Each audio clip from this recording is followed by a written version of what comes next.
다 함께 묵도하심으로 파사데나 주님의 교회 8월 15일 주일 예배를 하나님 앞에 올려드리겠습니다. 살아계신 하나님 아버지 감사합니다. 저희들이 주 안에서 감사와 기쁨을 가지고 살아가도록 늘 인도하여 주시니 감사합니다. 비록 우리네 인생에 어려움이 있고 고민거리들도 많이 있지만 그래도 주님이 우리와 함께 하심으로 인하여 저희들이 소망과 기대를 가지고 살아갑니다. 저희들이 이제 9월 첫째 주일이면 함께 모여서 대면 예배를 할 수 있게 되었습니다. 이 또한 주님의 은혜입니다. 하지만 오늘 드리는 온라인 예배 가운데에도 주님께서 좌정하셔서 저희들의 드리는 찬송과 영광을 받아 주옵소서. 저희들의 심령 깊은 곳에서부터 나오는 진실한 기도를 들으시고 주님의 따뜻한 음성으로 저희들을 위로하여 주옵소서. 주의 말씀이 저희들의 심령을 변화시키고 새로워지도록 저희들을 날마다 인도하여 주시옵소서. 예수님의 이름으로 기도드립니다. 아멘.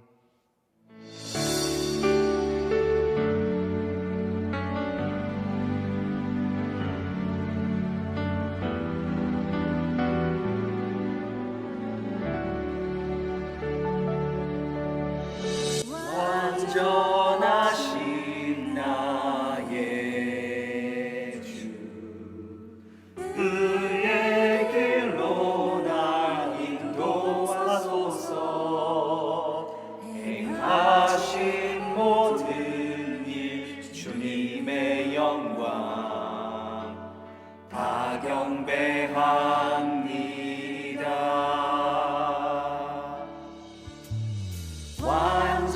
완전하신 나의 주, 의의 길로 날 인도하소서. 행하신 모든 일 주님의 영광 다 경배합니다. 예배합니다. 찬양합니다. 주님만 날 다스리소서. 예배합니다. 찬양합니다. 주님 홀로 높임 받으소서.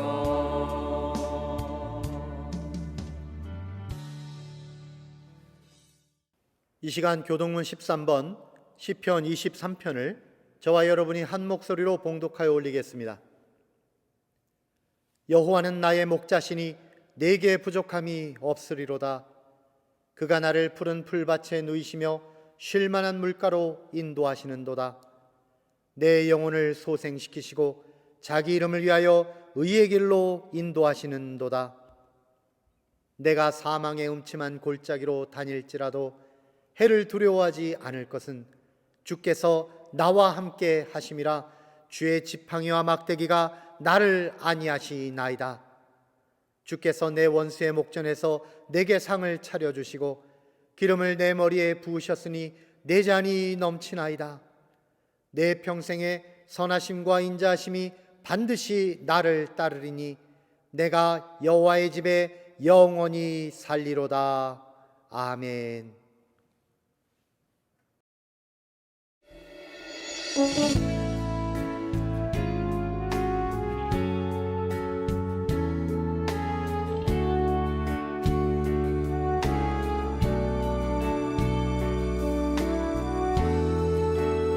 나의 힘이 되신 여호와여, 내가 주님을 사랑합니다. 주는 나의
주님을 찬양합니다.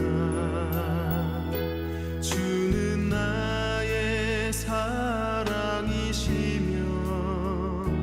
나의 의지시라. 주는 나를 이끄시어 주의 길 인도하시며 나의 생의 목자 되시니 내가 따르리라.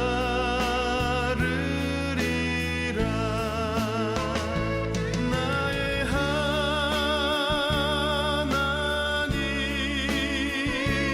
나의 하나님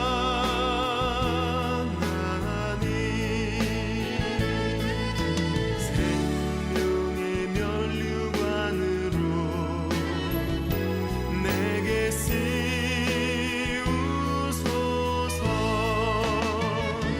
나의 하나님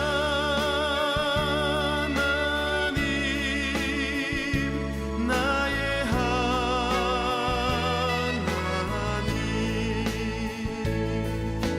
그는 나의 여호와 나의 구세주 나의 구세주.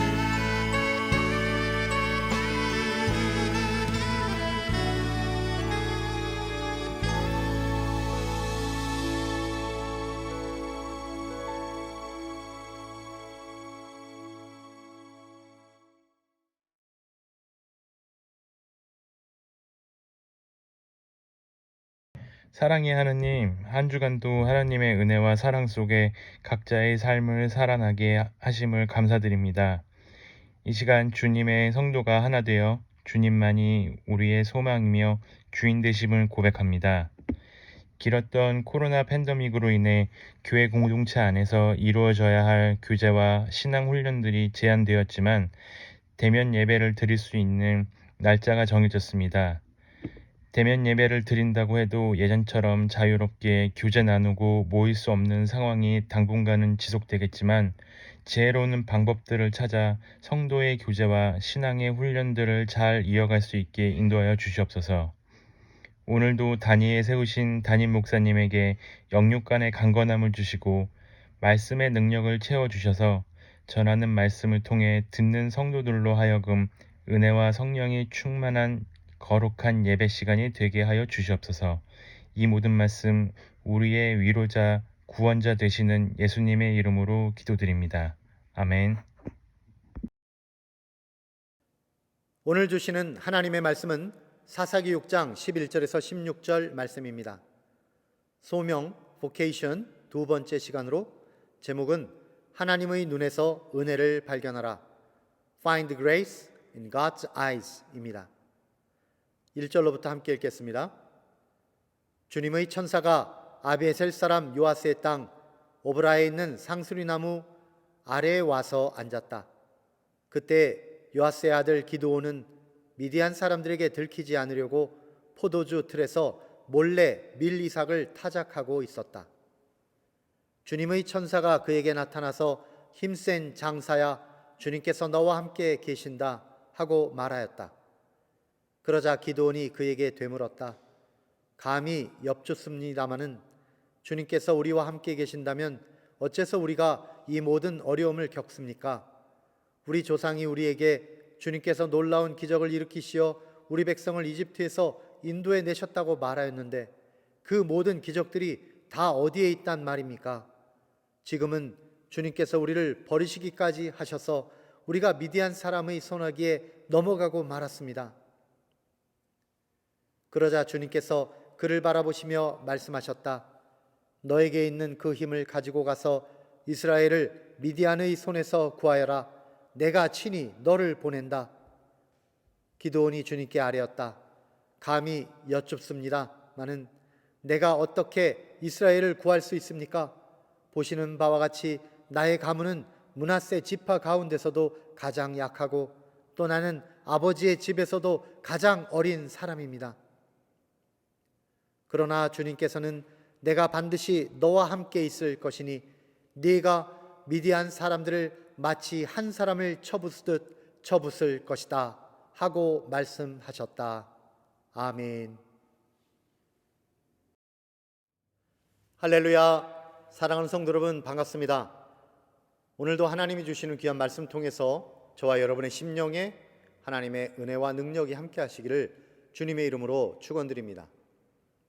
오늘 주시는 하나님의 말씀은 사사기서 6장 11절에서 16절 말씀입니다. 사사기서 전체를 소명, vocation이라고 하는 주제로서 말씀을 보고 있는데요. 오늘은 두 번째 시간으로 하나님의 눈에서 은혜를 발견하라, Find grace in God's eyes 라고 하는 제목으로 말씀을 보겠습니다. 우리는 지난주부터 사사기의 말씀을 함께 보고 있는데요. 이 사사라는 말이 어떤 뜻입니까? 사사란 어떤 존재라고 말씀을 드렸습니까? 사사란 글자 그대로 하면 judges, 그러니까 옳고 그름을 판단해 주는 사람이란 뜻입니다. 그러나 이 사사기서에 나오는 사사들의 역할은 어두움과 고통의 그늘에 앉아있는 이스라엘 백성들을 밝은 곳으로 그리고 평화로운 곳으로 구출하여내는 민족의 지도자, 영웅들을 뜻하는 것입니다. 그러니까 쉽게 말하자면 이스라엘이 비극의 어둠 가운데 있을 때에 하나님께서 이스라엘 백성들에게 횃불을 하나 주시는데요. 밝은 빛을 비추는 횃불을 하나 주시는데 그 횃불이 바로 사사라는 것입니다. 그런 측면에서 보면 우리 크리스찬들이야말로 오늘날의 사사다라고 할 수가 있습니다. 왜냐하면 이 어둠 가운데 있는 사람들, 이기적인 욕망 가운데 살아가는 사람들 가운데에 빛을 비춰주고 생명의 빛을 전해주고 또한 그들을 돕기 위해서 삶을 살아가는 사람들, 하나님께서 보내신 우리 이웃들의 친구, 이웃들을 섬기는 돌보는 지도자가 되는 사람들이 누굽니까? 그들이 바로 크리스찬들이잖아요. 그러므로 우리가 곧 사사라고 할 수가 있는 것입니다. 사실 우리가 행하는 모든 일들은 하나님께서 우리에게 주신 재능과 우리의 능력과 또한 하나님이 주신 그러한 콜링을 따라서 하는 일이 아니겠습니까? 그러므로 저와 여러분이 하는 모든 직업을 통해서, 모든 활동을 통해서, 그리고 섬김과 수고를 통해서 하나님의 vocation, 소명을 이루시기를 바랍니다. 그러므로 우리는 이 시간에 사사들이 경험하고 사사들이 받았던 그 소명을 연구를 하면서 과연 우리들은 어떻게 이 땅을 살아가야 되는지, 우리가 받은 소명은 무엇인지를 함께 알아보는 이 시간이 되시기를 바랍니다. 지난 주일의 경우는 갈렙의 사위였던 온니엘의 활약을 보았습니다. 온니엘은 복음의 바통을 전달하라 라고 하는 소명을 받아서 갈렙으로부터 온니엘로 이 복음의 바통이 전달되는 과정을 우리가 보았죠. 우리들도 우리에게 오고 오는 세대 가운데에 그리고 사랑하는 이웃들을 향해서 이러한 복음을 잘 전달을 해야 된다. 그래야만 우리가 천국 올림픽, 천국의 계주 경기에서 우리가 다 금메달의 영광을 안게 된다라고 하는 말씀을 드렸습니다. 그럼 오늘 우리가 살펴볼 인물은 누구일까요? 그는 여룻바알이라고 불리는 기드온입니다. 기드온은 본래 스스로를 약한 자, 부족한 자, 실패자라고 보고 있는 사람이었습니다. 그런데 하나님의 사자가 그에게 나타나서 하나님의 천사가 말하기를 큰 용사여 하나님이 너와 함께 하시도다 라고 말했습니다. 여기서 말한 이 큰 용사요, 이 말은 그가 지금까지는 자기 눈으로 보기에는 부족한 자고 연약한 자고 아무것도 할 수 없는 힘없는 자였지만 그러나 하나님의 눈으로 봤을 때는 너는 큰 용사다, 하나님의 일을 이룰 수 있는 사사다라고 말한 것입니다. 우리는 이러한 기드온의 삶과 사역을 연구하면서 배워야 할 것이 분명히 있을 것입니다. 그것을 알아보도록 하겠습니다. 이를 위해서는 먼저 사사기의 패턴이 어떤 것인지를 잠깐 살펴보아야 하는데요. 사사기의 패턴은 대개 네 가지로 동일하게 반복을 합니다. 그러니까 사사기 전체가 이러한 패턴으로 계속 이어지고 있다는 것이죠. 첫 번째 단계는요, 이스라엘 백성들이 이제 먹고 살만하니까 하나님 몰라요, 하나님이 누구예요 하면서 하나님 떠나서 우상 숭배하고 자기 마음대로 사는 단계입니다. 그러면 하나님께서 그대로 두실 수가 없지 않습니까? 그래서 두 번째 단계가 시작되는 것입니다. 하나님께서는 이방 민족을 일으켜 세우셔서 이스라엘을 괴롭게 하는 것이죠. 그러니까 이스라엘 민족이 정신을 차리도록 하기 위해서 이방 민족을 일으켜 세우는 것입니다. 그러면 세 번째 단계로 가게 되는데요, 세 번째 단계는 이스라엘이 하나님께 울부짖으면서 잘못했습니다, 하나님 도와주세요, 우리를 살려주세요 라고 외치게 된다는 것입니다. 그러면 이어지는 네 번째 단계로 우리의 주인공 사사가 나타나는 것이죠. 하나님께서 세우신 민족의 지도자 사사가 나타나서 이방의 군대를 물리치고 그리고 이스라엘을 구원하는 것입니다. 그러면 그 상황에서 몇십 년 동안 평화가 이루어지는 것이죠. 물론 이것은 계속해서 패턴으로 나타납니다. 다시 말하면 어느 정도 평화의 시기가 지나고 나면 이스라엘은 다시 첫 번째 단계로 가게 된다는 것이죠. 오늘 본문인 사사기 6장에 시작되는 부분을 보면 이와 같은 똑같은 패턴으로 시작하고 있음을 알게 됩니다. 이스라엘 백성들은 주 하나님이 보시는 앞에서 악한 일을 저지르고 있는 것입니다. 그래서 두 번째 단계, 하나님께서는 미디안 족속이라고 하는 이방 민족을 일으켜 세우십니다. 그래서 이스라엘 백성들은 7년 동안이나 미디안 족속에게 괴롭힘을 당하게 되는 것입니다.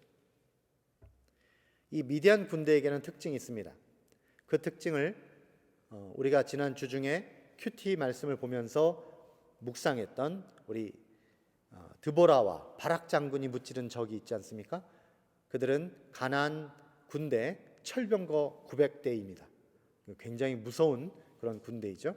그 군대와 비교를 해서 미디안 군대는 어떻게 다른지를 살펴봅니다.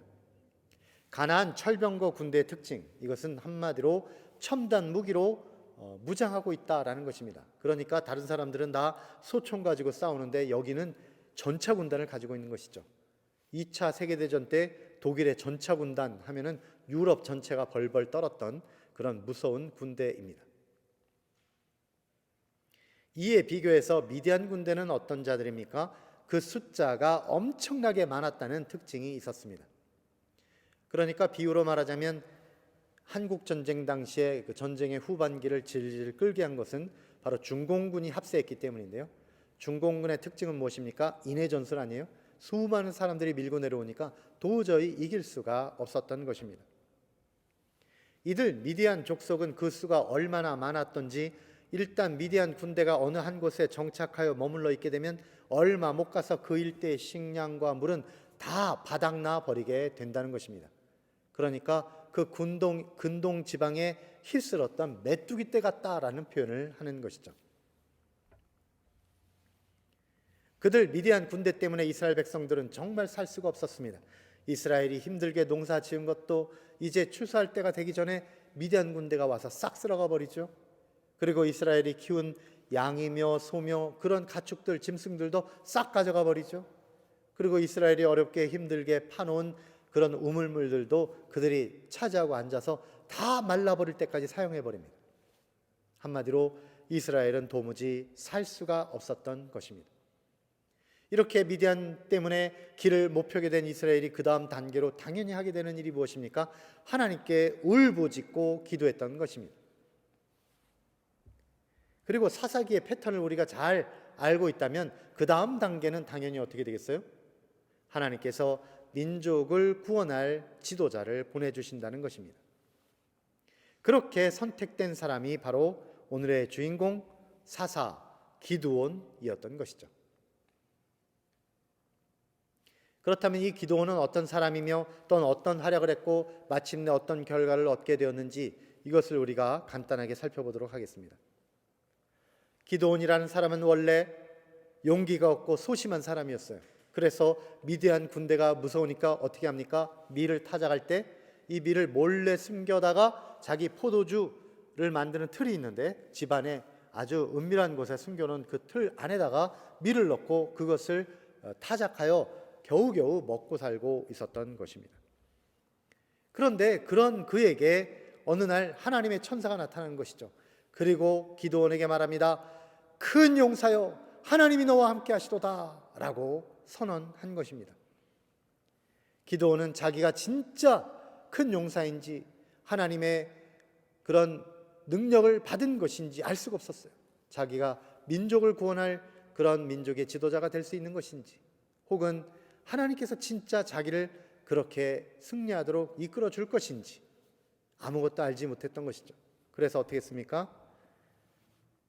기드온은 이 양털을 가지고 하나님 앞에 시험을 한 것입니다. 그것은 이 땅바닥은 말라 있는데 양털은 젖어 있게 하는 것과, 또한 반대로 땅바닥은 젖어 있는데 양털은 말라 있게 해주십시오. 그렇다면 하나님께서 나를 부르신 것을 내가 확신하겠습니다 라고 한 것입니다. 그리고 하나님께서는 그러한 기드온의 요구를 들어주셨습니다. 그 이후에 하나님이 함께 하심을 확신하게 된 기드온은요, 미디안의 13만 5천의 대군과 싸우게 되는데 하나님께서 정하신 대로 겨우 300명의 군사만을 데리고 나가서 싸워서 결국 그 전쟁을 승리하게 되는 것입니다. 얼마나 놀라운 일입니까? 그럼 오늘 이 말씀 속에서 나오는 기드온의 삶과 또한 하나님의 사자 천사와의 이 대화를 통해서 우리가 배우게 될 그 내용이 무엇인지를 알아봅니다. 그 배우게 되는 내용, 그것은 한마디로 이러한 주제로 말하겠습니다. 하나님의 눈에서 은혜를 발견하라. Find grace in God's eyes 라고 하는 그런 주제로서 오늘 말씀을 보도록 하는 것입니다. 제가 하나님의 눈에서 은혜를 발견하라 라고 하는 주제를 삼았다고 했는데요, 이것은 사실 창세기 6장에 나오는 노아의 홍수 사건에서 가져왔습니다. 노아의 홍수 당시에 어떤 일이 있었는지를 여러분이 보시게 되면, 그러면 하나님의 눈에서 은혜를 발견하라 라고 하는 주제가 어떤 뜻을 담고 있는지를 알게 되실 것입니다. 온 인류가 다 타락을 해서 도저히 구제불능인 상황에서 하나님께서는 이제 온 세상을 물로 심판하고자 하셨습니다. 이제 인류는 멸망될 것입니다. 그런데 그러한 상황에서 하나님께서는 의인 한 사람을 본 것입니다. 그 의인이 바로 노아였습니다. 노아는 인류가 멸망할 것이라는 이러한 긴박하고 무시무시한 현실 속에서 한 가지 중요한 사실을 보았습니다. 그것은 바로 하나님의 눈에서 은혜를 발견한 것입니다.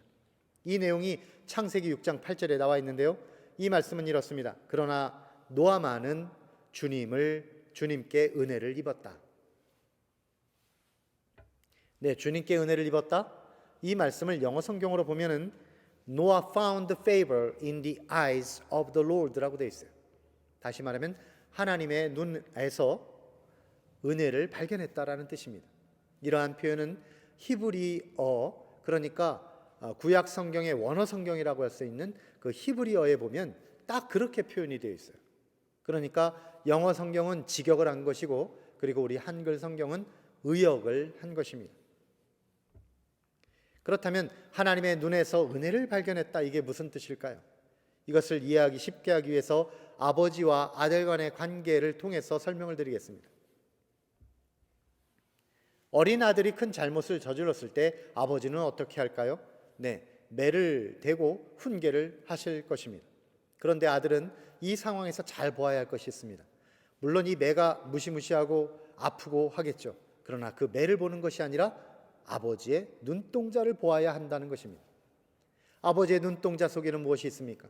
물론 이 아들을 교훈하기 위해서 매를 대고 계시지만 그 눈동자 속에는 아들을 향한 끝없는 사랑이 담겨 있는 것이죠. 아버지가 아들에게 매를 대는 당시에 아버지의 눈동자 속에는 이미 용서가 담겨 있습니다. 깊은 사랑이 담겨 있습니다. 그리고 무조건적인 사랑, 은혜가 담겨 있는 것입니다. 오늘 말씀의 주인공 기드온은 바로 그러한 의미에서 이 열악하고 힘든 이스라엘의 상황 속에서 하나님의 눈에서 은혜를 발견하게 된 사람이다라는 것입니다. 의역하자면 하나님의 은혜를 입은 자가 된 것이죠. 기드온은 원래 소심하고 나약한 인간이라고 말씀을 드렸죠. 그리고 미디안 군대 때문에 자기가 먹고 살려고 포도주 틀에서 자기 혼자 몰래 밀을 타작하고 있었다고 했습니다. 그러니까 다른 사람이 어떻게 되는지, 이스라엘 민족을 어떻게 할지 이런 생각은 전혀 없었던 것이죠. 그런데 그런 그에게 하나님의 사자가 나타나서 큰 용사여, 하나님이 너와 함께 하시도다 라고 말을 했던 것이죠. 그 대화 속에서 기드온은 깨닫게 되는 것입니다. 하나님께서 우리를 향해서, 그리고 나를 향해서 하나님의 은혜를 보여주고 계시구나. 그 속에서 기드온이 깨달은 두 가지 사실을 우리도 함께 보면서 하나님의 눈에서 은혜를 발견하는 저와 여러분이 다 되시기를 주님의 이름으로 축원드립니다. 첫 번째로 기드온이 보게 된 것은 하나님은 나를 큰 용사로 불러주신다라고 하는 것입니다. 12절 말씀입니다. 주님의 천사가 그에게 나타나서 힘센 장사야, 주님께서 너와 함께 계신다 하고 말하였다. 아멘. 여기서 천사가 기드온을 부를 때에 힘센 장사야 라고 불렀죠. 이것은 새 번역 성경에 나와 있는 내용입니다. 영어로는 mighty warrior 라는 뜻입니다.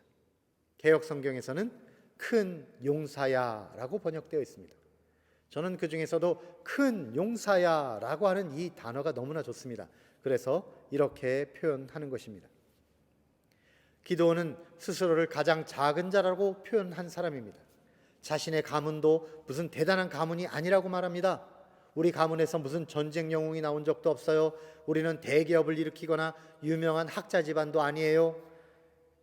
우리는 하나님께서 특별히 뽑은 선택된 중에서도 선택받은 유다 지파도 아닙니다. 이렇게 말을 하는 것입니다. 게다가 그러한 자기 가문 중에서도 자신은 가장 힘이 없고 가진 것도 없고 능력도 없는 자입니다 라고 말하고 있는 것이죠. 기드온은 왜 이렇게 말할까요? 기드온은 열등감에 사로잡혀 있기 때문입니다. 자신은 남들과 비교했을 때 아무것도 가진 것이 없는, 남들과 비교했을 때 아무것도 해낼 수 없는 그런 열등한 존재다라고 생각을 하고 있었던 것이죠. 그런데 하나님께서는 기드온에게 큰 용사여, mighty warrior라고 말하고 있는 것입니다. 최고의 전사야라고 부르고 계시는 것이죠.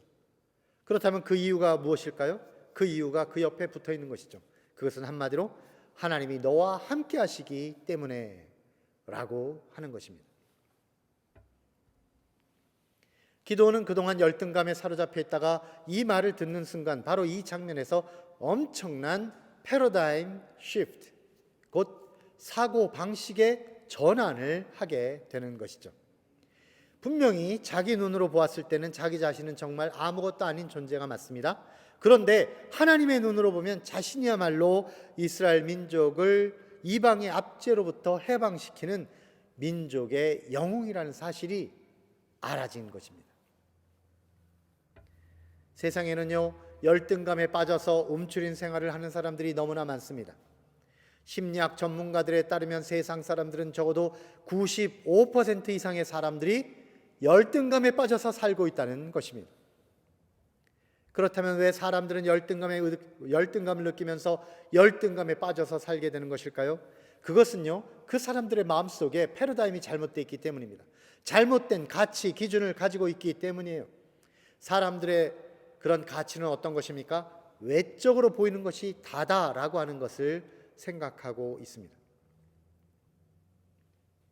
참 외적으로 보이는 것을 중요한 것으로 여기는 가치관을 가지고 살게 되면요, 문제가 생기는 것이죠.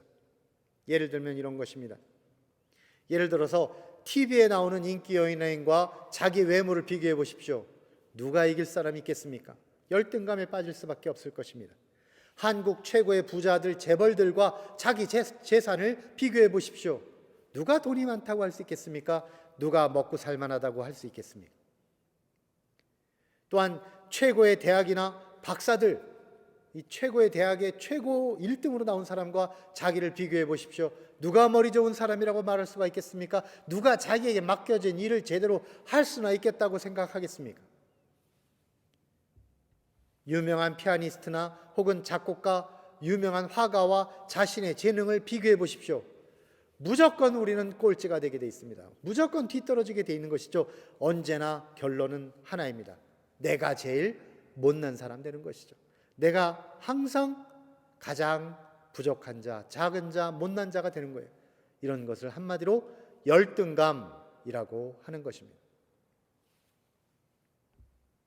그러므로 세상적인 기준을 가지고 겉으로 보이는 것을 가지고 비교를 하기 시작하면, 그러한 세상적인 가치관을 가지고 살게 되면 우리는 열등감에서 절대로 빠져나올 수 없는 그런 무력한 존재가 되는 것이죠.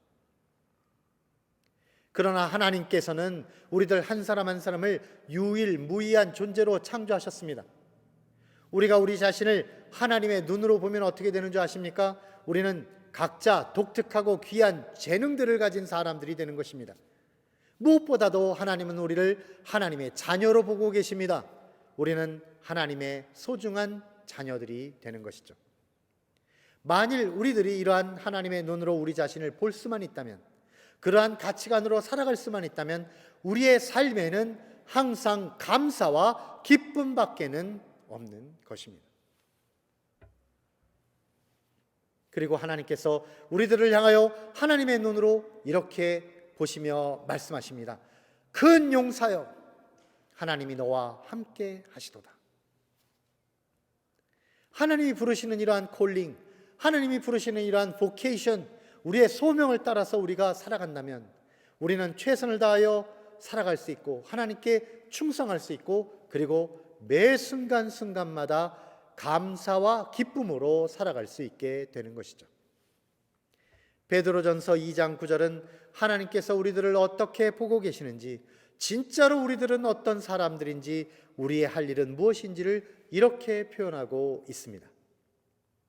그러나 여러분은 택하심을 받은 족속이요 왕과 같은 제사장들이요 거룩한 민족이요 하나님의 소유가 된 백성들입니다. 그래서 여러분을 어둠에서 불러내어 자기의 놀라운 빛 가운데로 인도하신 분의 업적을 여러분이 선포하는 것입니다. 아멘. 그러므로 이와 같이 우리의 가진 바 열등감에 대해서는 이제 자유해지시고, 하나님의 눈동자로 우리 자신을 바르고 정확하게 인지함으로써 우리 각자가 받은 바 콜링에 따라 보람되고 행복한 인생을 살게 되시기를 주님의 이름으로 축원드립니다. 아멘. 하나님이 우리와 함께 하심을 알게 되면서 우리가 깨닫게 되는 것, 그것은 이와 같이 첫 번째로 하나님은 나를 큰 용사로 불러주신다 라고 하는 것이라면, 이제 두 번째, 그것은 하나님은 나의 어떠한 어려움이라도 능히 극복하게 하신다라는 것입니다. 16절 말씀을 읽겠습니다. 그러나 주님께서는 내가 반드시 너와 함께 있을 것이니 네가 미디안 사람들을 마치 한 사람을 쳐부술 것이다 하고 말씀하셨다. 아멘. 하나님은 기드온을 사용하셔서 이스라엘이 겪고 있는 이 모든 어려움을 해결해 주셨습니다. 기드온은 하나님의 인도하심을 따라서 고작 300명을 데리고 미디안 군대 13만 5천 명을 물리쳐낸 것이죠. 그런데 어떻게 그렇게 했을까요? 기드온은요, 이스라엘 전역에서 미디안을 상대할 수 있는 전사들은 다 나오시오 하고 소집을 했습니다. 그랬더니 사람들이 모이기를 3만 명이 모인 거예요. 3만 명은 13만 5천 명과 비교해도 4분의 1밖에 되지 않는 참으로 작은 숫자입니다. 그런데 하나님께서는 이 숫자를 보고 군사가 너무 많다라고 하신 거예요. 그리고 이들을 줄여서 하나님의 지시대로 줄여보니까 고작 300명이 되었던 것입니다. 그렇다면 하나님께서는 기드온에게 왜 이렇게 300명만 추리도록 그렇게 지시하셨을까요? 왜 300명만 나가서 싸우도록 하게 하셨을까요? 이유는 하나입니다. 모든 전쟁의 승패는 하나님께 달려있다라는 것을 보여주기 위해서입니다.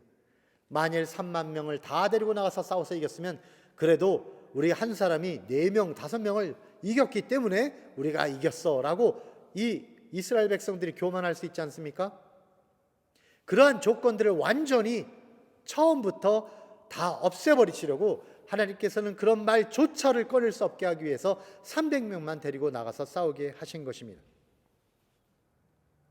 그래서 기드온과 300 용사는요, 어두운 때에 미디안 진영을 습격하고 그리고 준비해둔 단지를 깨뜨리면서 숨겨뒀던 횃불을 비치고 나팔을 불면서 하나님께서 이 전쟁에서 승리하심을 선포하니까 미디안 군대는 자기들끼리 그냥 적인지 아군인지 살피지도 못하고 자기들끼리 치고받고 하다가 그냥 다 멸망당한 것입니다. 하나님은 이런 식으로 기드온을 들어 쓰시면서 위대한 승리를 하게 하신 것입니다. 하나님께서 기드온에게 약속하신 말씀대로 저 13만 5천 명이나 되는 대군을 그저 한 사람을 쳐 부수듯 그렇게 쳐부수게 하신 것이죠. 우리들도 마찬가지입니다. 우리들이 살아가면서 수많은 어려움과 난관들을 지나가게 돼요. 어쩌면 우리 인생은 한 가지 문제 해결하면 그 다음에 또 문제가 오고 또 문제 오고 또 문제가 오는 것입니다. 마치 바닷가에 파도가 쳐오듯이 계속해서 문제들이 밀려오는 것이죠. 그런데 이 어려움, 이 문제들의 특징이 있어요. 그것은 바로 어려운 순간들이 지나가고 나면 아무것도 아닌 것처럼 보이고요.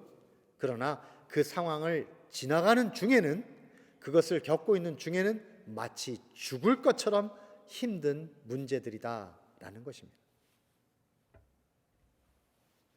그러므로 우리가 이 순간에 기억해야 될 것이 하나 있습니다.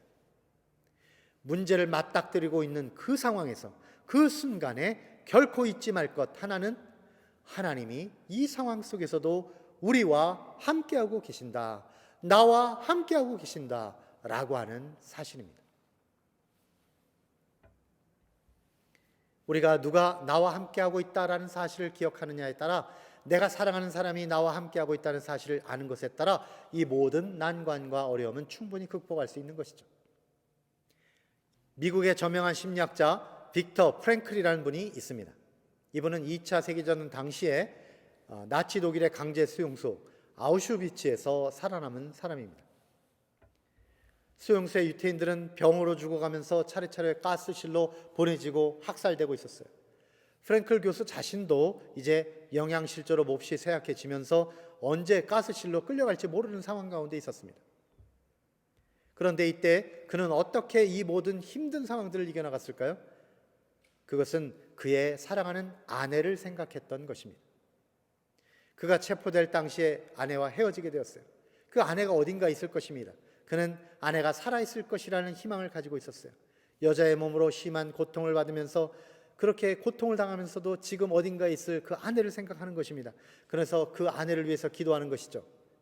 그렇게 사랑하는 사람 아내를 생각하며 기도하는 중에 그는 약한 몸을 이끌고 계속해서 노동을 감수할 수 있는 힘을 얻게 된 것입니다. 프랑클 교수는 이런 말을 썼습니다. 누구든 좋으니까 그대가 사랑하고 있는 사람의 이름을 마음속으로 부르며 그 사람과 함께 고통을 나누어 가지면서 살아보라. 그대는 예상치도 않았던 힘이 어디선가 솟아나는 것을 발견할 것이다. 사랑하는 여러분, 비록 우리 인생에 풀어야 될 숙제들도 너무나 많이 있고 해결해야 될 문제들도 너무나 많이 있고, 그리고 우리를 괴롭게 하는 고통들도 수없이 널려 있지만 이것 한 가지 꼭 기억하시길 바랍니다. 오늘의 메시지를 꼭 기억하시길 바랍니다. 이 메시지를 기억하시면 여러분 마음속에서부터 희망과 빛이 솟아나오는 것을 보게 될 것입니다. 오늘의 메시지는 이것입니다. 하나님은 지금 이 순간도 당신과 함께 하십니다. 마태복음 28장 20절에 나오는 바와 같이 보아라, 내가 세상 끝날까지 항상 너희와 함께 있을 것이다. 아멘.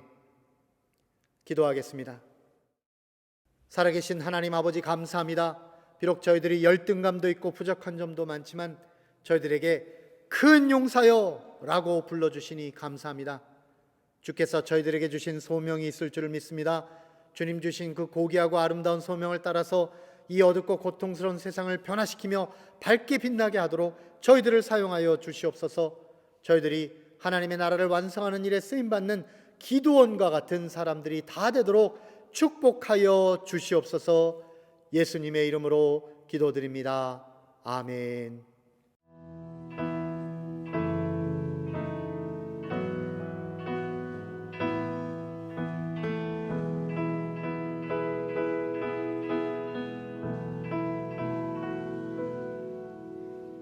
내 마음에 주를 향한 사랑이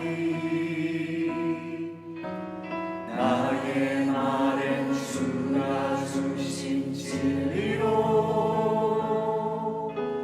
나의 눈에 주의 눈물 채워주소서.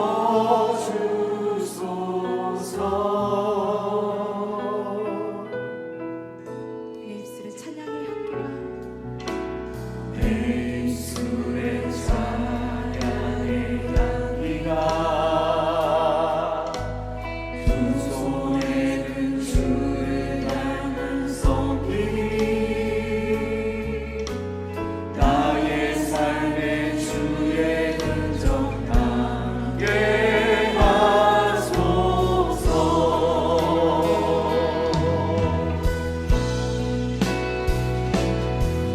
하나님의 사랑이 영원히 함께하리. 십자가의 길을 걷는 자에게 순교자의 삶을 사는 이에게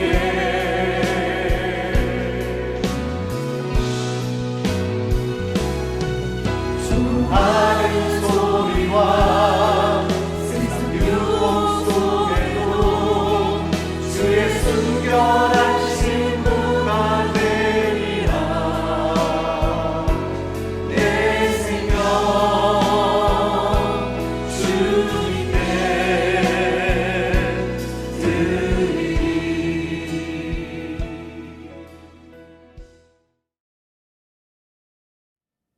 이제는 축도로서 모든 예배를 마치겠습니다.